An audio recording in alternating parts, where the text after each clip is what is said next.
اللہ الرحمن الرحیم والام والجدۃ احق بالجاریۃ حتی تحیض۔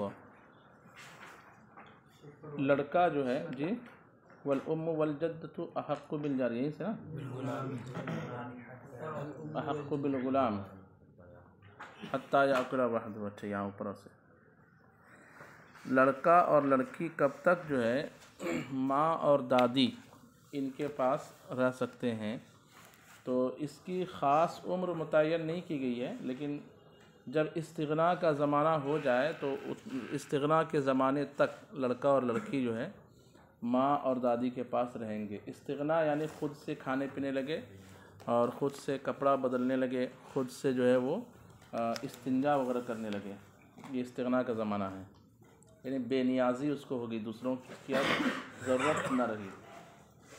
کہتے ہیں کہ والام والجدۃ احق بالغلام حتی یاکل وحدہ ویشرب وحدہ ویلبس وحدہ ویستنجی وحدہ۔ ماں اور دادی لڑکا، غلام یعنی چھوٹا لڑکا، چھوٹا بچہ، چھوٹے بچے کی پرورش کا حقدار ہوگی جب تک کہ وہ اکیلا نہ کھانے لگے، یہاں تک کہ وہ اکیلا کھائے، ویشرب وحدہ اور اکیلا پیے، ویلبس وحدہ اور اکیلا پہنے، ویستنجی وحدہ اور اکیلا استنجا کرنے لگے۔ اتنی عمر ہو جائے، اتنی سمجھ بوجھ آ جائے تو اتنی دیر تک بچہ جو وہاں رہے گا، اس کے بعد اسے باپ کی سرپرستی میں سونپ دیا جائے گا، تاکہ اب بڑا ہو گیا تو باہر جائے گا، دوستوں کی محفل سجائے گا، تو اب برے اخلاق نہ سیکھ لے، اور عورتوں میں ہی پرورش پائے گا تو عورتوں کے اخلاق سیکھ لے گا، اس لیے باپ کی پرورش میں جائے گا۔ وفی الجامع الصغیر، اور امام محمد کی کتاب جامع صغیر میں کچھ اس طرح سے عبارت ہے، حتی یستغنیا، یہاں تک کہ وہ بے نیاز ہو جائے، فیأکل وحدہ تو خود سے اکیلا کھانے لگے، ویشرب وحدہ اور اکیلا پینے لگے، ویلبس وحدہ اور اکیلا پہننے لگے خود سے۔ والمعنی واحد، کہتے ہیں چاہے یہ والی عبارت لیجئے یا قدوری کی عبارت حتی یاکل وحدہ یشرب وحدہ، اوپر والی عبارت لیجئے، دونوں کا معنی کیا ہوگا؟ مفہوم ایک ہی ہے کہ لأن تمام الاستغناء بالقدرت علی الاستنجاء، اس لیے کہ مکمل قدرت جو استغنا جو ہے، استغنا اس لیے کہ مکمل استغنا، مکمل بے نیازی کب ہوگی؟ جب استنجا پر قادر ہو جائے گا وہ، یعنی اس کو ناپاکی سمجھنے لگے اور اس سے بچنے لگے، کپڑے اچھے سے اتار لے رہا ہے پھر پہن بھی لے رہا ہے، اس طرح سے۔ تو مکمل استغنا کیسے حاصل ہوگی؟ بالقدرت علی الاستنجاء، استنجا کرنے پر قدرت سے۔ اس کی وجہ کیا ہے کہ اتنے دنوں تک جو ہے بچہ ماں دادی کے پاس رہے گا، بعد میں نہیں رہے گا؟ اس کی وجہ ووجہہ، اور اس کی وجہ یہ ہے کہ انہ اذا استغنا، کہ جب وہ استغنا حاصل کر لے گا، یحتاج الی التأدب والتخلق بآداب الرجال واخلاقہم، اسے ضرورت پڑے گی ادب سیکھنے کی اور اخلاق سیکھنے کی، مردوں کے اخلاق سے، مردوں کے آداب کو اپنانے اور ادب سیکھنے کی ضرورت پڑے گی، ٹھیک ہے۔ والاب اقدر علی التعذیب والتثقیف، اور باپ جو ہے ادب دینے پر اور تہذیب دینے پر زیادہ قادر ہے۔ تثقیف کا معنی کیا کریں گے؟ تہذیب دینے، ثقافت سے۔ والخصاف قدر الاستغناء ب7 سنین، اور امام خصاف احمد بن ابو بکر، کیا نام ہے ان کا؟ ابو بکر احمد خصاف رحمہ اللہ جو ہے، انہوں نے استغنا کو 7 سال سے متعین کر دیا ہے۔ کتنے سے؟ 7 سال، یعنی انہوں نے یہ طے کر دیا ہے کہ 7 سال کا بچہ ہو جائے تو اس کو استغنا حاصل ہو جاتی ہے۔ لیکن ایسا ضروری نہیں ہے، کبھی کیا ہوتا ہے کہ بچہ 7 سال کا ہونے کے باوجود استغنا اس کو حاصل نہیں ہوتی ہے، مستغنی نہیں ہوتا، اور کبھی 6 سال میں ہی بچہ ہوشیار ہو جاتا ہے۔ اس لیے صحیح یہی ہے کہ کوئی خاص عمر متعین نہ کی جائے۔ اعتبارا للغالب، انہوں نے 7 سال کس لیے متعین کیا؟ عام طور پر ایسا ہوتا ہے کہ 7 سال میں بچہ ہوشیار ہو جاتا ہے۔ یہ تو ہوا بچے کی بات ہے نا، اور اگر بچی ہو، پرورش میں چھوٹی بچی ہو، تو 1 دن سے لے کر کے کتنے سال تک وہ ماں اور دادی کے پاس رہے گی، پھر باپ کی نگرانی میں جائے گی۔ کہتے ہیں والام والجدۃ احق بالجاریۃ حتی تحیض، اور ماں اور دادی بچی کی پرورش کا زیادہ حقدار ہوگی یہاں تک کہ اسے حیض آ جائے، یہاں تک کہ اسے حیض آئے. لأن بعد الاستغناء تحتاج الى معرفت آداب النساء. یہاں پہ ایک اعتراض ہوا کہ اس میں استغنا کی شرط کیوں نہیں لگائی کہ لڑکی جب غنا حاصل کر لے، بے نیازی حاصل کر لے تو اسے باپ کے سرپرستی میں دے دینی چاہیے. یہاں اور زیادہ عمر تک لڑکی کو رکھا جا رہا ہے پرورش میں.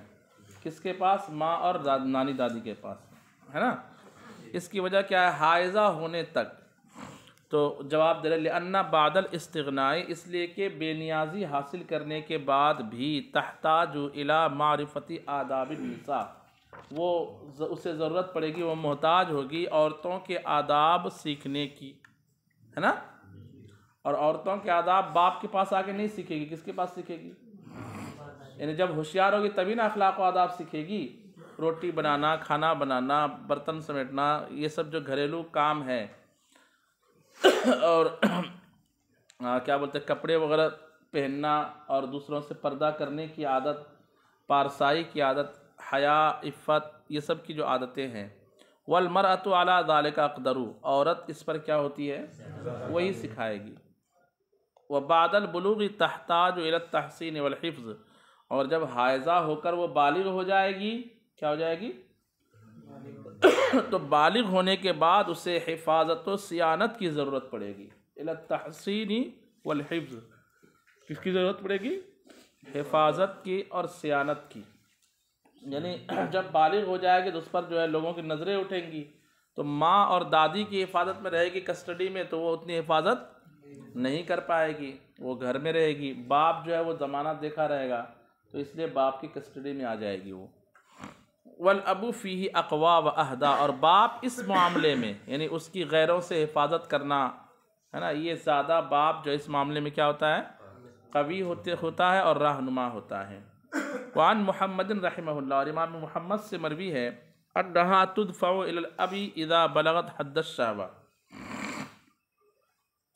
کہ وہ لڑکی سونپ دی جائے گی باپ کی جانب جبکہ وہ حد شہوت کو پہنچ جائے. حائضہ ہونے تک کا انتظار نہیں کیا جائے گا، ٹھیک ہے. حائضہ ہونے سے پہلے جو عمر ہوتی ہے لڑکی کی، وہ عمر بھی اس بچی کی حفاظت کی رہتی ہے، ٹھیک ہے، حد شہوت کو جب پہنچتی ہے. لتحقق الحاجت الی الصیانہ، حفاظت کی حاجت کے ثابت ہونے کی وجہ سے کہ اس عمر میں بھی لوگوں کی نظریں اس پر اٹھتی ہے، ٹھیک ہے، اور اس کو پتہ نہیں رہتا ہے کہ مجھے لوگ جو کس نظر سے دیکھ رہے ہیں، اس لیے اس عمر میں ہی باپ کی حفاظت میں دے دی جائے گی، ٹھیک ہے. یہ دونوں مسئلہ لڑکا اور لڑکی کا ماں اور دادی کے لیے تھا. کس کے لیے؟ ماں اور دادی کے لیے یہ مسئلہ تھا. یعنی جب پرورش یہ دونوں کرے، اگر ان دونوں کے علاوہ کرے تو اگر لڑکی ہے تو حائضہ ہونے تک جو ہے اس کو دوسروں کے پاس نہیں رکھا جائے گا، ہے نا. کہتے جی حفاظت و صیانت ایک ہی معنی میں ہوتا ہے اردو زبان میں. ہاں جی، گرم پانی لیجئے تو بازو سے. ومن سوى الام والجدۃ احق بالجاریہ، لڑکی اگر ہے اور ماں اور دادی کے علاوہ کسی اور کے یہاں پرورش پا رہی ہے، مثال کے طور ماں اور دادی نہیں تھی تو ماں اور دادی نانی نہ ہونے کی وجہ سے حق پرورش کس کو ہے؟ بہن کو ہے نا، بہن کو ہے یا خالہ کو ہے یا پھوپھو کو ہے. تو ماں اور دادی کے علاوہ کسی اور کے یہاں وہ پل رہی ہے، تو کب تک جو ہے اس کو وہاں رہنے کی اجازت ہوگی اور باپ کی نگرانی میں وہ کب جائے گی؟ تو اس کے بارے میں کہتے ہیں کہ ومن سوى الام والجدۃ احق بالجاریہ، اور ماں اور دادی کے علاوہ جو عورتیں ہیں وہ حقدار ہوگی بچی کا. جاریہ کا معنی یعنی بچی کی پرورش کا حقدار ہوگی. کب تک؟ حتی تبلغ حدا تشتہی، یہاں تک کہ وہ بچی پہنچ جائے اس عمر کو جس میں وہ مشتہات ہوتی ہے. لفظی معنی ہوگا یہاں تک کہ وہ حد شہوت کو پہنچ جائے، ایسی حد کو پہنچ جائے جب اسے دیکھ کر شہوت ہوتی ہے، جب وہ مشتہات ہوتی ہے. اور اوپر مسئلہ کیا بیان کیا گیا کہ ماں دادی کے پاس حائضہ ہونے تک رہ سکتی ہے. وفی الجامع الصغیر حتی تستغنی، بلکہ جامع صغیر میں حد شہوت کی بات نہیں ہے بلکہ کس کی بات ہے؟ حتی تستغنی، یہاں تک کہ وہ بے نیاز ہو جائے. یعنی اسے اب جو ہے خود سے کپڑا پہننے لگے، کھانے پینے لگے۔ اس کی وجہ کیا ہے؟ یہاں پر آپ یہ کیوں نہیں کہہ رہے ہیں کہ اس کو عورتوں کے آداب سیکھنے کی ضرورت ہے تو خالہ کے پاس یا پھوپھی کے پاس رہنے دیجئے؟ تو اس کا جواب یہ ہے کہ نابالغ بچوں سے ماں باپ اگر کام لے تو اس کو کام لینا نہیں کہا جائے گا، بلکہ کہا جائے گا کہ یہ اخلاق سے یہ کام سکھا رہے ہیں۔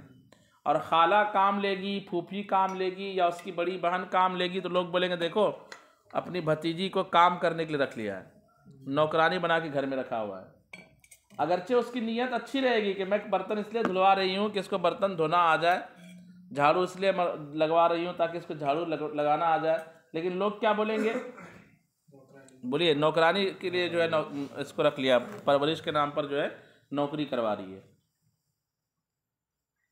تو اس لیے کہتے ہیں لِأَنَّهَا لَا تَقْدِرُ عَلَى اسْتِخْدَامِهَا، اس لیے کہ یہ جو عورتیں ہیں یعنی ماں اور دادی کے علاوہ وہ اس سے خدمت لینے پر قادر نہیں ہیں۔ وَلِهَذَا لَا تُؤَاجِرُهَا لِلْخِدْمَةِ، اسی لیے تو یہ عورتیں اس کو اجرت کے طور پر بھی خدمت کے لیے نہیں رکھ سکتی۔ فَلَا يَحْصُلُ الْمَقْصُودُ، تو مقصود حاصل نہیں ہوگا، یعنی جو سیکھنے سکھانے کی تربیت کرنے کا جو مقصود ہے وہ مقصود یہاں پہ حاصل بخلاف الام والجدتی، بخلاف ماں اور دادی کے، لقدرتہما علیہ شرعاً کے ماں اور دادی ان دونوں اس کام پر یعنی خدمت لینے پر شرعاً کیا ہے؟ ہاں قادر ہے، نانی بھی جائیں کام لے سکتے ہیں۔ والامۃ اذا اعتقها مولاها وام الولد اذا اعتقت كالحرۃ في حق الولد لأنهما حرتان او اوان ثبوت الحق۔ اچھا، ایک مسئلہ یہاں پہ کہہ رہے ہیں کہ باندی جو ہے اس کا چھوٹا بچہ ہے، ٹھیک ہے، بچے کی پیدائش کے بعد باندی کو اس کے آقا نے آزاد کر دیا۔ کیا کر دیا؟ تو اب حق پرورش میں جو ہے وہ آزاد عورت کی طرح ہے، یعنی اس کو بھی پرورش کا حق حاصل رہے گا، اور درجے میں وہ کس نمبر پر رہے گی؟ کس نمبر پر رہے گی؟ ایک نمبر پر رہے گی، ماں ہے نا وہ بچے کی، تو پہلا درجہ اس کا رہے گا۔ اگر لونڈی ہے تب تو کوئی حق ہی اس کو حاصل نہیں ہوگا۔ کیوں؟ کیونکہ وہ کس بچے کی خدمت کرے گی کہ آقا کی خدمت کرے گی؟ والامۃ اذا اعتقها مولاها، لونڈی کو جب اس کے مولا نے آزاد کر دیا، ایسی ہی کہتے ہیں وہ ام الولد اذا اعتقت، ام ولد جب آزاد کر دی جائے یعنی آقا کی جانب سے، کالحرۃ فی حق الولد، تو وہ بچے کی پرورش کے حق میں کس کی طرح ہوگی؟ لأنہما حرتان، اس لیے کہ اب یہ دونوں عورت آزاد ہے، ام ولد یا لونڈی۔ یہ لونڈی ہے، اس سے جو ہے زید نے شادی کیا تھا، اس سے ایک بچہ پیدا ہوا، تو اب یہ دعویٰ نہیں کر سکتی کہ میں اپنے بچے کو پالنے کے لیے حقدار ہوں، کیوں؟ کیونکہ یہ لونڈی ہے۔ لیکن اس لونڈی کو اگر اس کے مالک نے آزاد کر دیا تب یہ حرہ کی طرح ہو جائے گی، آزاد عورت کی طرح ہو جائے گی۔ یا یہ لونڈی اسی مالک کی جو ہے لونڈی ہے، ٹھیک ہے، اور اسی سے بچہ جنی اس نے، مالک کا بچہ جنی، لیکن مالک نے ام ولد ہو گیا نا، بچہ جننے کی بات ہو گئی ہے، اب ام ولد کو آزاد کر دیا۔ ام ولد آزاد کب ہوتی ہے بغیر بولے؟ جب شوہر نہیں ہے، وہ مالک مر جائے جس نے اس سے وصی کیا، جس کے بچے کو اس نے جنی ہے۔ لیکن یہاں پہ کیا ہوا کہ مرنے سے پہلے ہی اس مالک نے اس کو آزاد کر دیا، تو اب بچے کی پرورش کے حق حاصل کرنے میں اس کا درجہ بالکل آزاد عورت کی طرح ہو جائے گا، ٹھیک ہے؟ آقا سے اس کی باندی سے نکاح کر اس کی اجازت نہیں، مطلب آقا سے، آقا کی باندی سے اگر کسی دوسرے شخص نے نکاح کر لیا، وہ آزاد تھا، ہاں، کیا اس سے جب بچہ پیدا ہوا تو ام ولد ہوگی؟ نہیں، ام ولد کیوں ہوگی؟ ام ولد نہیں کہتے، نہیں، کیونکہ اس کی وجہ سے وہ بچہ پیدا ام ولد صرف آقا کے بچے کے جننے والی لونڈی کو کہا جائے گا۔ لأنہما حرتان اوانا ثبوت الحق، اس لیے کہ حق کے ثابت ہونے کے وقت وہ عورتیں کہ یہ دونوں کیا ہیں؟ آزاد ہیں حق کے، یعنی جس حالت میں وہ دعویٰ کر رہی ہے اس حالت میں کیا ہے وہ؟ اس وقت وہ آزاد ہے۔ اوان کا معنی وقت کریں گے۔ وَلَيْسَ لَهُمَا قَبْلَ الْعِتْقِ حَقٌّ فِي الْوَلَدِ، آزادی سے پہلے ان دونوں کے لیے بچے کی پرورش کا حق حاصل نہیں ہے۔ لِعِجْزِهِمَا عَنِ الْحِضَانَةِ بِالْاشْتِغَالِ بِخِدْمَةِ الْمَوْلَى، کیونکہ یہ دونوں مولا کی خدمت میں مشغول ہونے کی وجہ سے پرورش سے کیا رہیں گی؟ لفظی معنی کو ان دونوں کے عاجز ہونے کی وجہ سے، عن الحضانتی پرورش سے، اور یہ عاجز ہونا کس وجہ سے ہے؟ بالاشتغال بخدمت المولا، مولا کی خدمت میں مشغول ہونے کی وجہ سے۔ والذمیۃ احق بولدها المسلم ما لم يعقل الادیان او يخاف ان یألف الکفر۔ کہتے ہیں کہ اگر مسلم نے کسی ذمیہ کتابیہ عورت سے، کس سے؟ ذمیہ کتابیہ عورت سے شادی کیا اور اس سے بچہ پیدا ہوا، وہ ہے کافرہ، کیا ہے؟ کافرہ۔ اب دونوں میں تفریق ہو گئی، اب جھگڑا ہو گیا کہ بچہ کس کے پاس رہے گا، تو شریعت یہاں پر بھی فیصلہ دیتی ہے کہ ماں تو ماں ہے نا، تو وہ بچہ جو ہے اسی کافرہ ماں کے پاس ہی رہے گی، لیکن اس میں ایک جو ہے احتیاط ہے، اور وہ یہ ہے کہ جب بچہ دین کو سمجھنے لگے، دینداری کو، خدا، معبود، عبادت، اس طرح کی چیزوں کو، وہ دھرم، مذہب، اس طرح کی چیزوں کو جب سمجھنے لگے تو پھر اس کو ماں سے کیا کر دیا جائے گا، یا جو ہے وہ ایسا ڈر ہو کہ یہ سمجھ تو نہیں رہا لیکن یہ دھیرے دھیرے کفر سے مانوس ہو جائے گا، کیا ہو جائے گا؟ کفر سے مانوس ہو جائے گا، تو پھر اس کو وہاں سے ہٹا لیا جائے گا۔ کہتے ہیں وَالذِّمِّيَّةُ أَحَقُّ بِوَلَدِهَا الْمُسْلِمِ، ذمیہ اپنے مسلم بچے کی پرورش کا حقدار ہوگی، کب تک؟ مَا لَمْ يَعْقِلِ الْأَدْيَانَ، جب تک کہ ادیان کو، دینوں کو نہ سمجھنے لگے، او یخاف ان یألف الکفر، یا خوف ہو کہ وہ کفر سے مانوس ہو جائے گا، تو اس سے پہلے ہی اس کو کیا کر دیا جائے گا؟ ہاں، وہ یہ کیسے پتا چلے گا کہ باپ جا رہا ہے تو اس کے مذہب کا کوئی وہ گانا سنا دے رہا ہے، اس کا مطلب اس کی ماں جو ہے اس کے کان میں ٹھوس رہی ہے کفریات، ہے کہ نہیں؟ یا ایسے واقعات بیان کرے دلچسپی سے مزے لے لے کہ جو کفری واقعات ان کے مذہب کے حساب سے، اس طرح سے۔ للنظر قبل ذالک، اس سے پہلے شفقت کرتے ہوئے، واحتمال الضرر بعدہ، اور اس کے بعد ضرر کے نقصان سے بچنے، ضرر کے احتمال کی وجہ سے۔ ولا مطلب یہ ہے کہ جب تک دینداری کو نہ سمجھ لے اس سے پہلے ماں کو دیں گے، کس لیے دیں گے؟ للنظر، سمجھداری حاصل ہونے سے پہلے، للنظر، شفقت، بچے پر شفقت ہونی چاہیے، ماں کا اس کو جو ہے پیار ملنا چاہیے، اور بعد میں اس کو ہٹا لیا جائے گا ماں سے، کس لیے؟ احتمال الضرر بعدہ، کہ اس کے بعد اس کو نقصان کا احتمال ہے۔ ولا خیار للغلام والجاریہ، یہاں سے ایک مسئلہ بیان کرے، کیا بچہ جب مثال 2 سال 3 سال کا ہے، ابھی بچہ ہی ہے نا وہ، تو اس عمر میں بچہ جو ہے بولنا شروع کر دیتا ہے، اور میلان طبعی جو ہے اس کی ہے، بچہ یا بچی کی، ایسا ہو سکتا ہے کہ دونوں میں سے کسی ایک کی طرف زیادہ ہو، تب باپ جو ہے زیادہ لاڈ اٹھاتا ہے یا زیادہ فری کرتا ہے، ہاں ابو پیسے دو، پیسے دے دیا، باہر جا رہا ہوں، باہر جانے دیا، کھیل رہا ہے تو کھیل ہی رہا ہے کہ نہیں؟ یعنی باپ زیادہ پابندی نہ کرے اور ماں زیادہ پابندی کرے، سختی کرے، تو ماں کی طرف مائل ہونے کے بجائے کس کی طرف مائل ہو جائے گا؟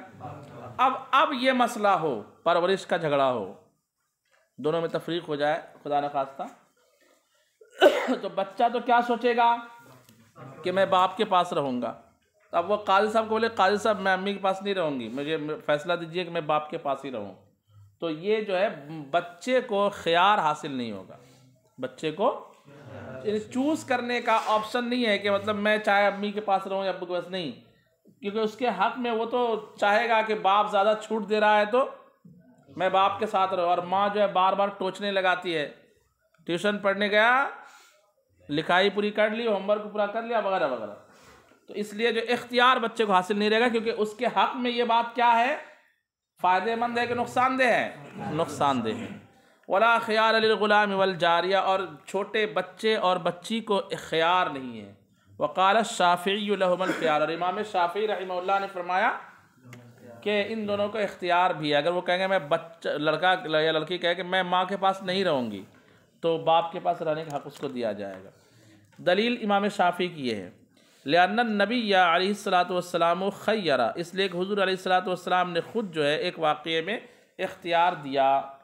اب ہمیں اس کا جواب دینا ہے اس حدیث کا، تو پہلے عقلی دلیل بیان کر رہے ہیں اپنے مسئلے کی کہ اختیار نہیں کیوں ہے، لأنہا ولنا، اور ہماری دلیل یہ ہے، انہ لقصور عقلہ، کہ بچہ اپنی عقل کے ناقص ہونے کی وجہ سے یختار من، پسند کرے گا اسے، اندہ الدعات، جس کے پاس چھٹکارا ہو، دعات ودا سے بنا ہے الوداع سے، جس کے پاس کیا ہو، جس کے پاس فری رہنا چاہے گا، پابندی جو نہیں کرے گا، تو باپ ظاہر سے زیادہ پابندی کم کرتا ہے، ماں زیادہ کرتی ہے گھر کے اندر، تو اس لیے وہ باپ کے پاس رہنا چاہے گا۔ لِتَخْلِيَتِهِ بَيْنَهُ وَبَيْنَ اللَّعِبِ، اس کے اور کھیل کے درمیان اس کے خالی چھٹکارا دے دینے کی وجہ سے، تخلیہ دے دینے کی وجہ سے، یعنی باپ اسے اور کھیل کے درمیان کوئی اڑچن پیدا نہیں کرتا ہے، اس لیے وہ کس کو پسند کرے گا، باپ کو پسند کر لے گا۔ فلا يتحقق النظر، تو شفقت متحقق نہیں ہو پائے گی،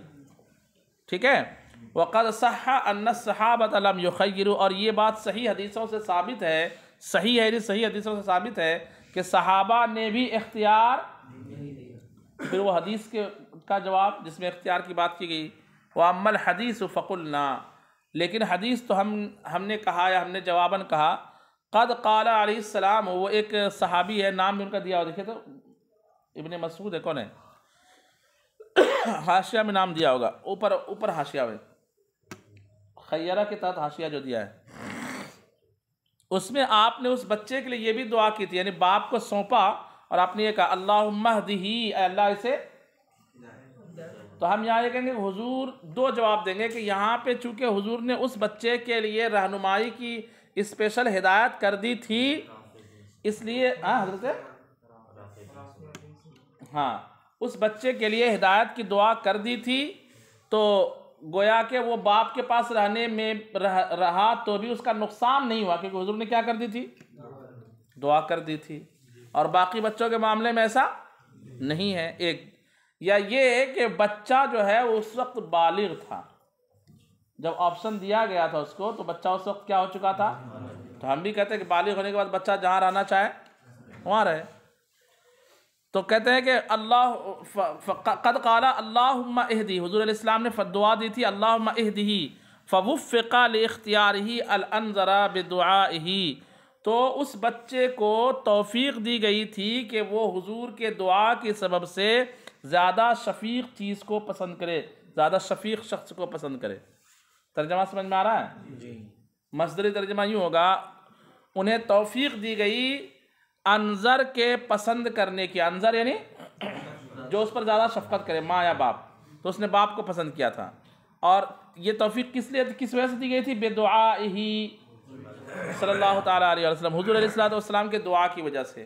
ایک جواب یہ ہوگا، او یحمل علی ما اذا کان بالغا، یا حدیث کو محمول کیا جائے گا اس معنی پر کہ جب وہ کیا ہو جائے، بالغ ہو جائے۔ چلیں 2-3 منٹ اور پڑھیے۔ فصل، یہاں سے یہ بیان کر رہے ہیں کہ تفریق ہو گئی، بچے کی پرورش کا حق ماں کو حاصل ہو گیا، اب ماں جو اور شوہر جو ہے، یعنی میاں بیوی جو پہلے میاں بیوی تھے اب نہیں رہے، بچے کے ساتھ جو ہے کہاں رہے گی، پرورش کہاں کرے گی وہ، تو شوہر جس شہر میں رہتا ہے وہاں کرے گی، کہاں کرے گی، اگر شوہر جس شہر میں رہتا ہے وہاں کرے گی، یا اس عورت کا جو مائکہ ہے وہاں کرے گی، کیونکہ مائکہ بھی ایک طرح سے شوہر نے شادی جب کیا وہ عورت کے مائکے میں رہتے ہوئے، اس کا مطلب شوہر وہاں رہنے کے لیے ذہنی طور پر تیار ہے، جبھی تو سسرال بنایا نا، جہاں آدمی ذہنی طور پر رہنے کے لیے تیار نہیں ہے، بولتا ہے میں وہاں شادی نہیں کروں گا، کون بار بار آتا جائے گا، ہے کہ نہیں، اور جہاں ذہنی طور پر تیار ہو جاتا ہے وہیں شادی بھی کرتا ہے، تو مائکہ لے جا سکتی ہے، شوہر جس شہر میں رہتا ہے وہاں رہ سکتی ہے، اس کے علاوہ کسی اجنبی شہر میں لے جانا چاہے تو بچہ چونکہ باپ سے کیا ہو جائے گا، دور ہو جائے گا، بار بار دیکھ نہیں پائے گا، تو اس کی اجازت نہیں ہوگی۔ اس طرح کے مسئلے اس مسئلے میں بیان کیے جائیں گے۔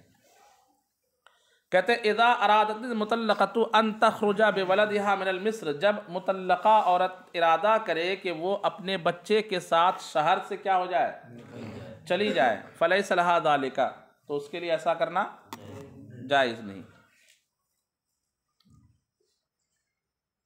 لما فیہ من الاضرار بالاب، اس لیے کہ اس میں باپ کو پریشان کرنا ہے، لما فیہ اس لیے کہ اس میں من الاضرار بالاب، باپ کو تکلیف دینا ہے، ٹھیک ہے، کہ بچے کو وہ دیکھ نہیں پائے گا، الا ان تخرج به الى وطنها، مگر جب کہ اسے لے کر نکلے کدھر، اپنے مائکے کی طرف، وطن بمانا مائکہ، اپنے مائکے کی طرف، وقد کان الزوج تزوجها فیہ، اور شوہر نے وہیں اس سے کیا کیا ہو، اسی میں اس سے شادی بھی کیا ہو، یعنی وہ مائکہ وہ اس کا وطن ایسا ہو کہ جس وطن میں ہوتے ہوئے شوہر نے اس سے کیا کیا ہو، شادی کیا ہو۔ تو ایسا کیوں ہے کہ مائکہ لے جا سکتے؟ لِأَنَّهُ التزم المقام فیہ عرفاً و شرعاً، اس لیے کہ شوہر نے اس جگہ میں ٹھہرنے کا عرفاً اور شرعاً کیا کر لیا تھا، التزام کر لیا تھا۔ جب وہاں شادی کرنے کے لیے تیار ہو گیا تھا، اس کا مطلب یہ ہوگا کہ وہاں اس نے ٹھہرنے کا بھی عرفاً اور شرعاً کیا کر لیا تھا، ذہن بنا لیا تھا کہ بندہ سسرال میں ٹھہرتا ہے۔ قال محمد قال علیہ الصلوۃ والسلام، حضور علیہ الصلوۃ والسلام نے ارشاد فرمایا، من تأہل ببلدۃ فہو منہم، جو کسی شہر میں شادی کرے تو وہ انہی میں سے ہوگا۔ لفظی معنی ہوگا من تأہل ببلدۃ، جو کسی شہر میں اپنا خاندان بنائے، اپنا اہل بنائے، یعنی شادی کرے، بیوی بنائے، تو وہ اسی شہر والوں میں کہلائے گا۔ وَلِهَذَا يَصِيرُ الْحَرَبِيُّ بِهِ ذِمِّيًّا، اسی لیے حربی اس کے سبب ذمی ہو جاتا ہے۔ یہاں پہ اصل عبارت تھی وَلِهَذَا تَصِيرُ الْحَرَبِيَّةُ ذِمِّيَّةً، حربیہ کیا ہو جائے گی، مطلب کیا، ایک حربی کافر دارالحرب سے دارالاسلام آیا، کہاں آیا، اور یہاں اس نے شادی کر لی عورت سے، تو شادی کرتے ہوئے چونکہ جہاں شادی کیا وہاں کا وہ رہواسی کہلاتا ہے۔ آج کل بھی ایسا ہوتا ہے نا کہ ریسیڈنسی حاصل کرنا ہے، شہریت حاصل کرنی ہے، تو اس ملک میں جاؤ، وہاں کی عورت سے کیا کر لو، ایسا ہوتا ہے۔ تو گویا کہ یہ 14 سال پہلے ہی نظام حضور صلی اللہ علیہ وسلم نے بیان کر دیا تھا نا۔ چلیں وقت ہو چکا، اس کو انشاءاللہ کل پڑھتے ہیں۔ صلو علی الحبیب۔